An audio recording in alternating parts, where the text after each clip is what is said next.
cuando empieza a estar en rojo. Ahora sí. Hola, gente.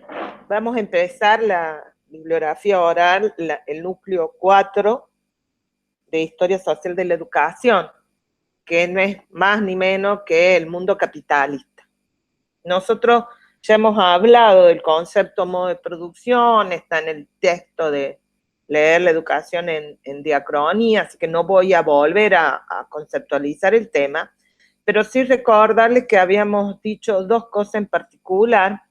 Uno, que Marx sostenía que había un modo de producción global, para decir las palabras hoy, planetario, que era ese inicio de la humanidad con ese modo de producción comunitario colectivista, con sus distintas fases, y que a partir de ahí en cada región se había desarrollado en forma distinta, en la diversidad demográfica, ecológica, se habían desarrollado en forma distinta. Y habíamos dicho que los modos de producción pueden cambiar, ya sea desde la contradicción interna a formas de catástrofe. Y habíamos desarrollado el mundo del modo de producción esclavista en esa Europa, que es la base del pensamiento occidental y cristiano, cual nosotros recibimos por la colonización, y luego el modo de producción feudal en esa Europa occidental, que sabemos que se expande y se prolonga en el tiempo según la expansión, y habíamos dicho que en Rusia convive ese modo de producción, de adscripción a la gleba, hasta la Revolución Rusa de 1917, que habíamos visto la diferencia con España en modelo del señorío, pero tomábamos el eje central de Europa, porque son los que, desde Francia, el reino franco, luego el Sacro Imperio Romano Germánico, había establecido la normativa del feudalismo, y habíamos terminado hablando de cómo la propia necesidad del intercambio de los excedentes de estos espacios cerrados, de estas unidades feudales, y su expansión hacia Jerusalén, en su enfrentamiento con el mundo islam, ocasiona que haya una apertura con estos desarrollos de Burgos, estas nuevas unidades que uno podría llamar desarrollos urbanos, que a diferencia del mundo esclavista son desarrollos que van a crear nuevos sujetos sociales que tienen demandas de la economía urbana y no de la economía rural, como era el modelo de las ciudades del modo de producción esclavista. Y decíamos que esa desestructuración del mundo de producción feudal va a dar inicio a lo que el materialismo dialéctico llama el modo de producción capitalista.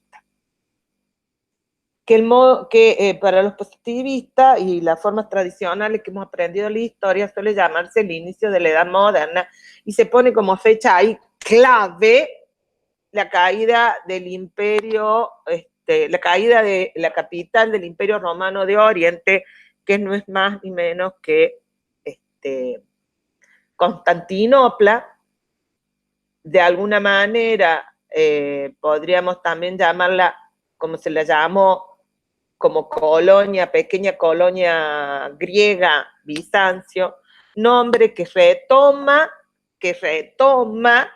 cuando la división del cisma que hemos hablado del siglo XI, del cisma de la Iglesia romana con la Iglesia ortodoxa de Oriente, retoma el concepto de Bizancio para reconocerla más griega que romana. O sea, ahí el fundamento de por qué recupera el apellido Bizancio, y luego lo que hoy llama el mundo islam Estambul, y que nosotros habíamos dicho que había sido, además de capital, era el paso necesario del Bósforo. Se nota ahí cuando estoy marcando, sí, que para algunos una ciudad que está entre dos continentes, entre el europeo y el asiático. Hoy es Estambul, capital de Turquía. Entonces, ¿cuál es la importancia de Constantinopla? Y habíamos visto cómo en este mapa está muy claro, desde esa forma de dominio cuando se deja Roma, librada a la suerte de las invasiones bárbaras, cómo ese imperio romano de Oriente se había acrecentado y ven el espacio de ese verde claro, que llega a parte de Italia, al norte de África, Egipto, que se va perdiendo con la penetración islámica hasta quedar reducida a principios del siglo XV en esa zona de Constantinopla, ¿no? Nicea y Éfeso, si alguno lee la Biblia, hay muchas cartas a Éfeso, y Éfeso es ahí donde fue Juan con la Madre de Cristo, vivió más de 10 años, y les decía qué es lo que hace que sea tan importante la caída de esta ciudad en manos de un grupo islámico particular que son los turcos otomanos. No es solamente el imán. Es un grupo que su odio al cristianismo tan grande que deciden cerrar el Mediterráneo. ¿Qué significa cerrar el Mediterráneo? Entonces dice, bueno, ¿qué nos importa a nosotros el cierre del Mediterráneo? Bueno, el cierre del Mediterráneo tiene algunas importancias porque el mundo europeo tomaba de China, Catay, le llamaba Marco Polo, y también la llama así Colón, y la zona de Indonesia es la zona de donde viene la seda y donde vienen las famosas islas Molucas, de donde se vienen las islas de las especies. Europa muy fría, 8 o 9 meses de mucho frío, necesita de las especies para conservar sus alimentos, y las especies son de zona cálida. Y curiosamente, estas rutas, ya sea por mar, ya sea por tierra, que las realizan las caravanas, llegan a ese Constantinopla. Ven que en este mapa está con el nombre actual, Estambul, y de ahí son derivadas a toda Europa, ¿no? Entonces, esta es una ruta milenaria, que además el Mediterráneo uniendo Asia, África y Europa, es la zona donde circulan también todas las pestes, ¿no? Para pensar en el año que vivimos. Y entonces, ahí, cuando cortan esta ruta, lo que a Europa la están dejando es sin heladeras. Es decir, la posibilidad de la hambruna invernal para comer la comida, porque si bien la carne la pueden salar, las especias no, las verduras no, conservas las necesitan con mucha especie, la pimienta, el ají. En este sentido, entonces, hay una gran desesperación por cómo hacer para llegar a esos espacios de producción de la seda y de las especias, entre otras cosas, ¿no? No la vamos a alargar más. Entonces, hay una posibilidad que enseguida se encuentra, que es pensar para los portugueses, decir, bueno, recorramos el camino de cabotaje armando África y en el Índico nos encontramos con el mundo árabe. Árabes, musulmanes, que no van a tener problemas de comerciar con nosotros. Es decir, no todo el Islam no quiere comerciar con Europa. Por eso aclaro que es turco otomano. Pero no todos los musulmanes tenían problemas de comercializar. Entonces, decíamos que Portugal se hace a la mar, mirando siempre la costa africana y apropiándose de las costas, ¿no?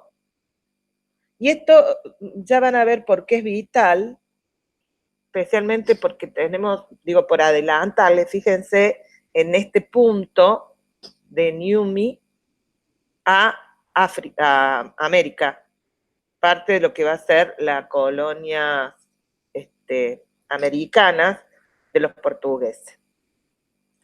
O sea, un punto interesante para tomar posesión de América, de lo que le va a permitir el Tratado de Tordesillas con el acuerdo de las coronas de Castilla y de la unión de Isabel y Fernando católicos.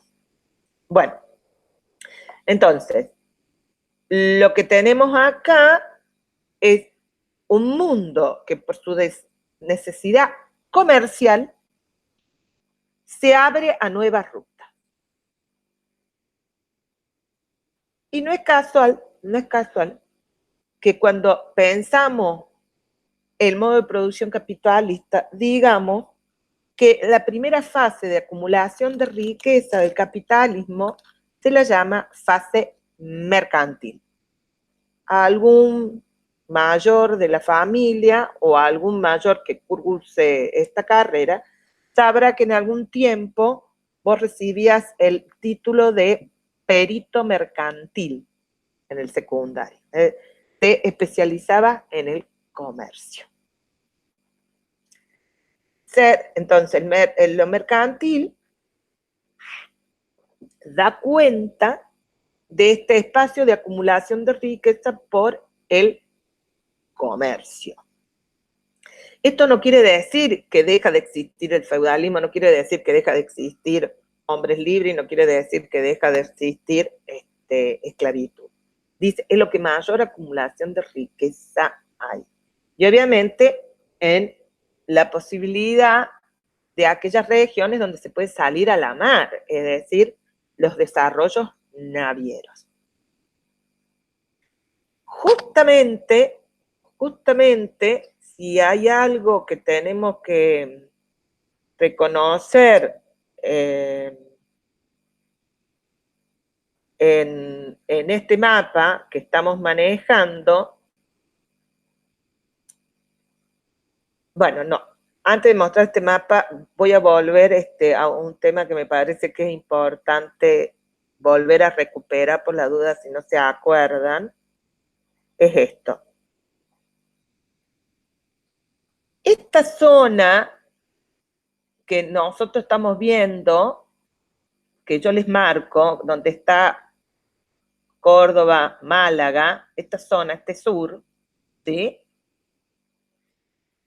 Va a ser lo que al siglo XV todavía es islámico en España, ¿sí? Justamente, si hay algo que se dice de Colón, es que va a visitar a los reyes católicos en Granada, ese abril de 1492, en que Colón va a ver a los reyes católicos para ofrecerle que se puede llegar a Caatay, a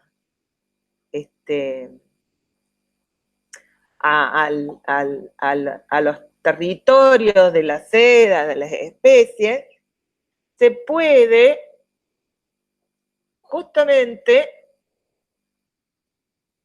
viajando hacia el oeste. Está convencido que viajando hacia el oeste, no circunnavegando África, sino circunnavegando el planeta, se puede llegar a Caatay. Para él sabe que tiene el recorrido de los viajes de Marco Polo, porque él es, bueno, algún genovés, él supuestamente, digo supuestamente porque ahí se pelean de dónde es, pero bueno, él viene de la zona de la península itálica, así que tiene a Marco Polo, este veneciano que había bajado a la China y había traído la pólvora, el tenedor y los tallarines. O sea, no es poca cosa, ¿no? O sea, te cuenta con toda mi admiración ese veneciano. Y la posibilidad del famoso uso de instrumentos navales nuevos, como la brújula y cuadrante, permitía navegar. Es un problema porque yendo más al norte la brújula se vuelve loca, pero bueno, tuvo que confiar en las famosas rutas,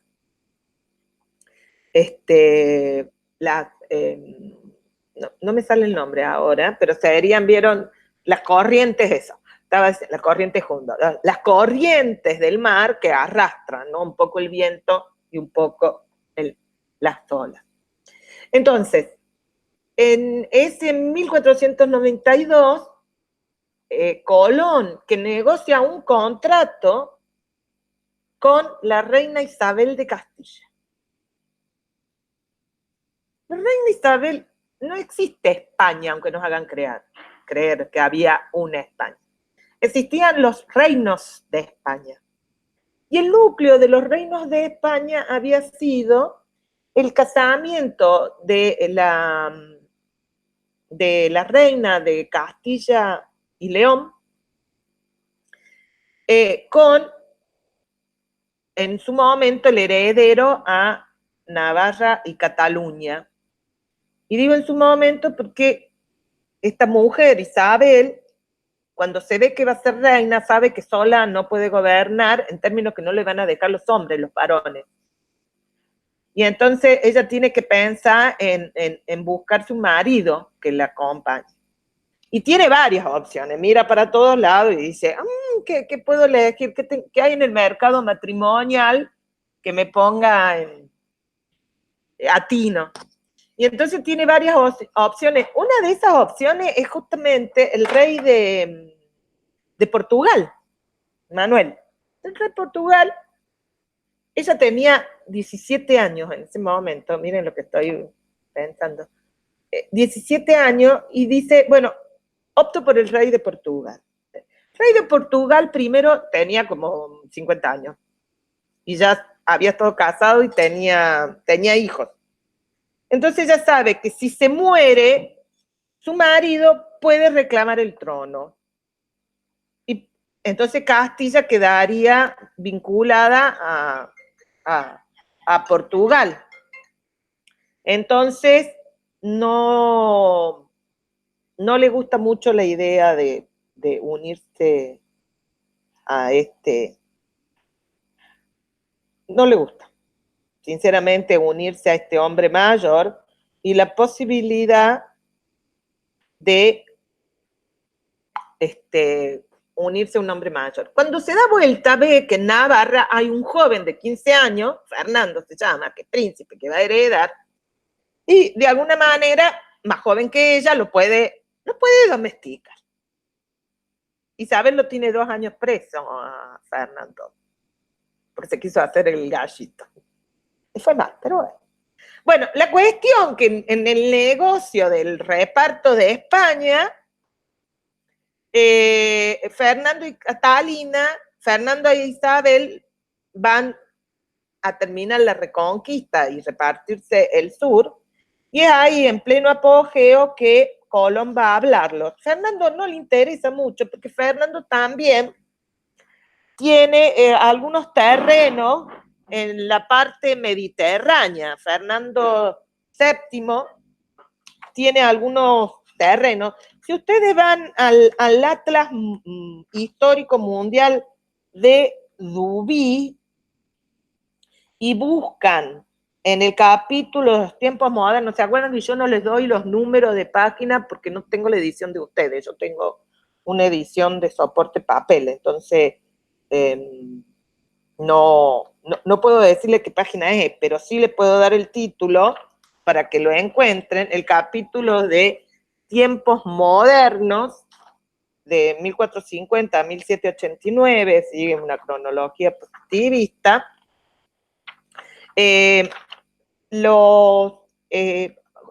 Duby hace un desarrollo de todas estas rutas que yo le estoy diciendo, de lo que se llaman, los europeos llaman los grandes descubrimientos, que uno sabe desde América que no hay grandes descubrimientos, sino invasión. Y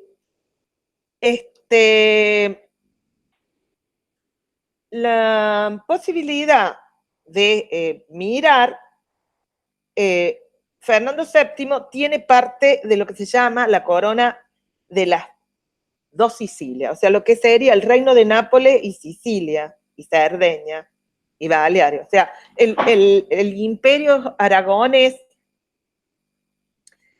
y de Navarra se orienta más para el Mediterráneo. Entonces, no le interesa la propuesta de Colón. Sin embargo, la reina le entrega. O sea que cuando se define la situación de la llegada a América, no lo está haciendo España, lo está haciendo Castilla. Por eso nosotros hablamos castellano. Y por eso el castellano, con todo el poder que adquiere este reino, va a terminar siendo la capital de los reinos de España y va a imponer su dialecto como lengua oficial. Convierte el dialecto en un idioma. Mejor dicho, al revés, ¿no? De todos los idiomas, el que se institucionaliza políticamente es el idioma castellano y baja de nivel a los otros llamándolos dialectos.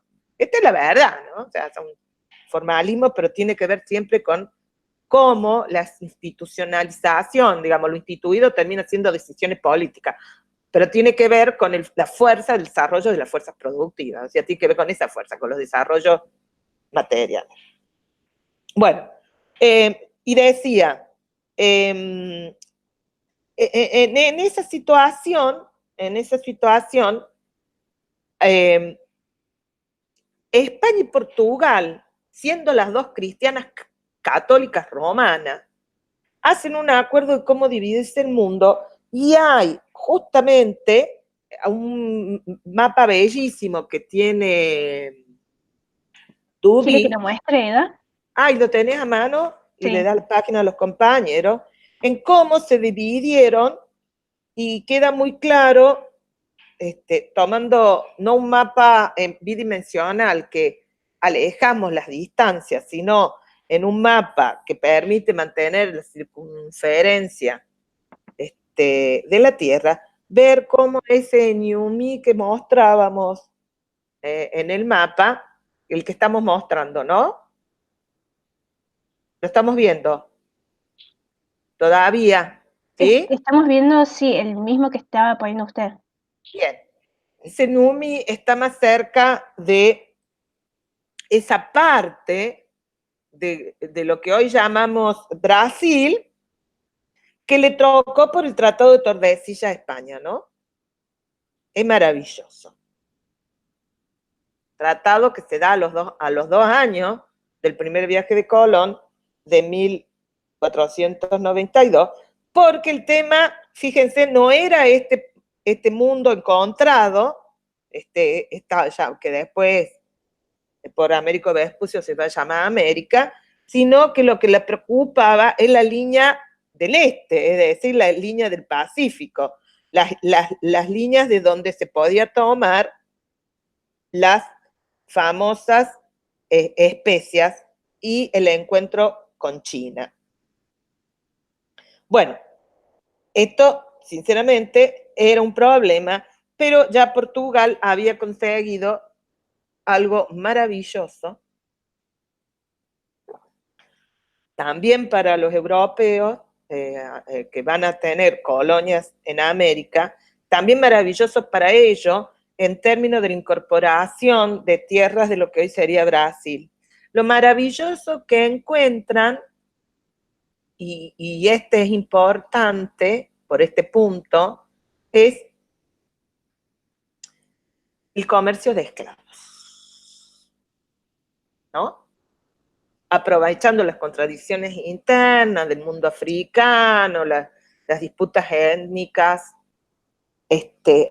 logra negociar con grupos étnicos, ¿no?, de Niumi, para que estos hagan las redadas al interior de África y a partir de acá pueda hacerse un comercio con esclavos conjuntamente, y también hay que decirlo, con zonas, por ejemplo, como Mozambique, que se juntaba acá también distribución de mano de obra esclava, que en el siglo XVII y parte del XVIII va a ser importantísimo en cuanto que la destrucción demográfica de la conquista de los europeos a América va a ser necesario para la explotación de los recursos americanos. Van a necesitar los blancos, van a usar mano de obra esclava africana. ¿Sí? Con desplazamiento. Si uno piensa la conquista de América en términos de pérdida de casi 100 millones de habitantes en el planeta, que tenían que ver con la diversidad de los grupos étnicos culturales de América, tienen que pensar que la sangría africana es más de 500 millones. Porque el proceso del esclavismo, el capitalismo, por eso es comercio de esclavos, insisto, ¿no? Comercio de esclavos. Piensen que primero estaban las redadas internas, las redadas en términos de raza, o sea, los espacios de disputas tribales, ¿no? Y esa gente arrancada del medio de la selva que era llevada a las costas, miles de kilómetros a veces caminando, tanto así como la famosa caminata de los Quilmes, de Tucumán al Quilmes de Buenos Aires. La ciudad de Quilmes en Buenos Aires se llama así porque ahí se llevaban a los indios que lucharon, a los pueblos ancestrales, nuestros ancestros, caminando. Y parte de esos grupos quedaron en Córdoba porque agotados, miles de kilómetros a pie, con poca comida. Así que ya de por sí ahí tenían una mortalidad terrible. Después los tenían hacinados para la venta, otra mortalidad terrible. Y después los introducían en barcos negreros, ahí así eran llamados, ¿no? Que había planos de cómo acomodarlos horizontalmente, a veces no se podían mover. Bueno, se calcula que más o menos llegaba ni el 25%, porque en medio de eso también había piratería, barcos hundidos, tormentas, ¿no? Así que se calcula, ¿no?, que por los 10 millones de africanos que llegaron como esclavos a distintas zonas del mundo, bueno, murieron 500 millones en 3 o 4 siglos, ¿no? O sea, digo, porque hablamos de la catástrofe americana, pero no quería dejar de hablar también de la catástrofe africana. Y entender por qué vamos a volver a retomar acá que el capitalismo es un modo de producción que nuevamente es global.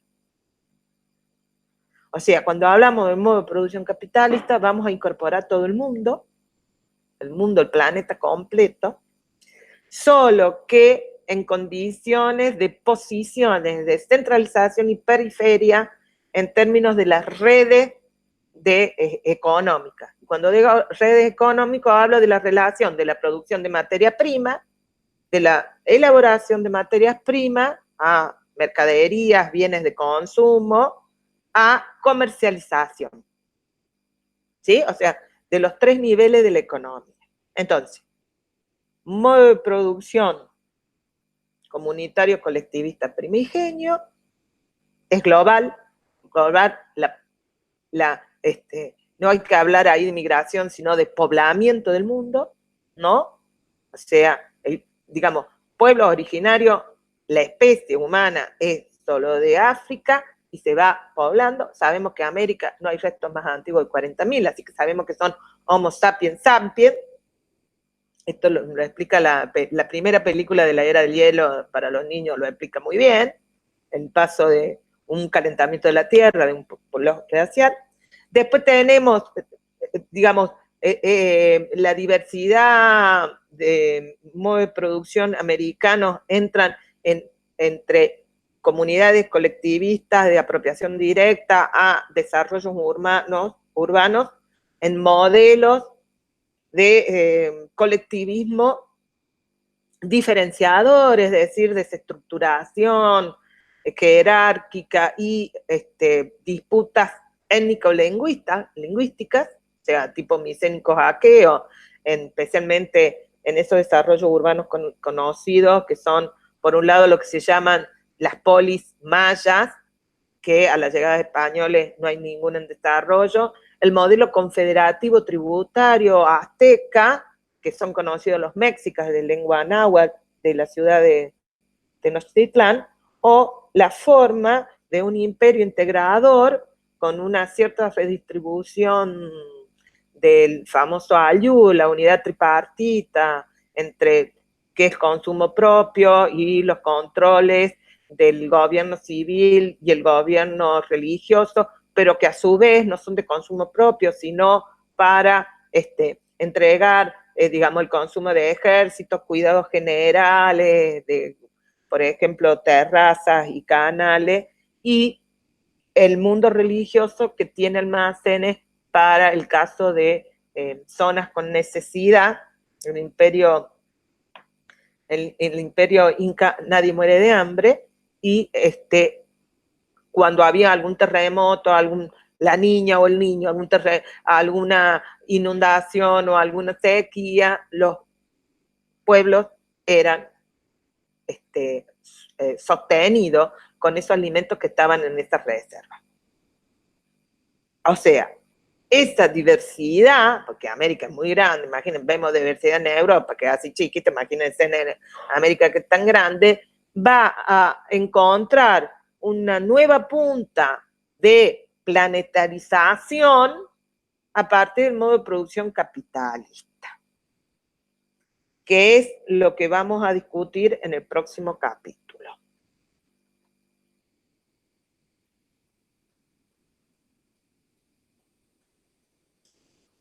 Bueno, ¿por qué